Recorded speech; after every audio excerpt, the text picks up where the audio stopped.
তাই এখন ফ্রাস্ট্রেশন কাটাই পাবজি খেলে আর হেডফোনে বাজে বাংলা রক গান। কখনো তাকে বেশি মনে পড়লে ভদকা ঢালি গ্লাসে, কখনো আবার সিগারেটে গাঁজা ভরে দিটান।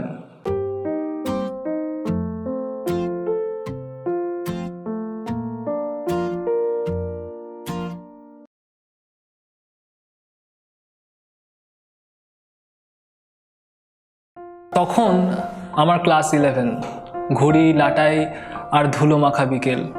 সম্বল বলতে ওই কিছু আনকরা কবিতা আর কোচিং ক্লাসে যাওয়ার ওই সেকেন্ড হ্যান্ড সাইকেল। সেই কোচিং ক্লাসে ওর সাথে প্রথম আলাপ, প্রথম বোঝা কাকে বলে লাভ অ্যাট ফার্স্ট সাইট। আমি ওকে মনে মনে হির ভেবেছিলাম আর নিজেকে ভেবেছিলাম রাঞ্ঝা। ওর কাজল কালো চোখ যেন অপর্ণা সেন আর হাসি স্কারলেট জোহানসন। রবি ঠাকুর থাকলে হয়তো ওকে নিয়েই লিখে ফেলতেন আরও হাজারখানেক গান। কোচিং ক্লাসে রোজ ওকে আর চোখে দেখতাম, ওর কথা বলা, আলতো আঙুলে গুছিয়ে নেওয়া চুল। ও তাকালেই ভীতু চোখ এদিক ওদিক, সহজ অঙ্কগুলো হয়ে যেত ভুল। শুনেছিলাম ওদের নাকি অনেক বড় বাড়ি, ওর বাবা বিজনেসম্যান, অনেক বড় লোক। তবু বামন হয়ে চাঁদ ছোঁয়ার মতো দুঃসাহস করেই ভেবেছিলাম আমাদের গল্পটা শুরু হোক। প্রথম কথা ওই বলে, আমার কাছে চায় একটা এক্সট্রা পেন, আর এভাবেই ধীরে ধীরে গতিবেগ বাড়ায় আমাদের বন্ধুত্বের ট্রেন। তারপর কোচিং ক্লাস থেকে সোজা ফেসবুক, তখন আমার ঠোঁট পুড়েছে নতুন বন্ধু নিকোটিন। পড়াশোনায় মন বসে না আর, শুধু দেখি ওর লাস্ট সিন। তারপর কাটতো সরস্বতী পুজো, বাঙালির ভ্যালেন্টাইন্স ডে। বন্ধুরা বলল, অনেক হয়েছে ভাই, এবার সাহস করে মনের কথাটা ওকে বলেই দে। আমিও কাপুরুষ থেকে বীরপুরুষ হলাম, ফোন করে বললাম কথা আছে, দেখা কর।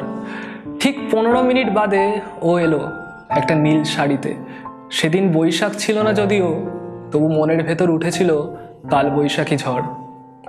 তারপর সাহস করে ওর সামনে এসে দাঁড়ালাম, হাতে গোলাপ, ওর চোখে রাখলাম চোখ। মনের ভেতর ভয় হচ্ছিল, তবুও মনে মনে বললাম আর যা হওয়ার হোক। তারপর বলে দিলাম সবটা, কতটা ভালোবাসি ওকে, ওর জন্য কতটা পাগল আমার মন। ও সবটা শুনে আরে আমরা তো শুধু বন্ধু বলে করে দিল ফ্রেন্ড জোন। তাই যাকে নিজের থেকেও বেশি চিনতাম তার নাম এখন পিপল ইউ মেন হতে আসে। তাই আগে যাকে নিজের থেকেও বেশি চিনতাম তার নাম এখন পিপল ইউ মেন হতে আসে। সে এখন অন্য কারো হীর, অন্য রাঞ্ঝাকে ভালোবাসে।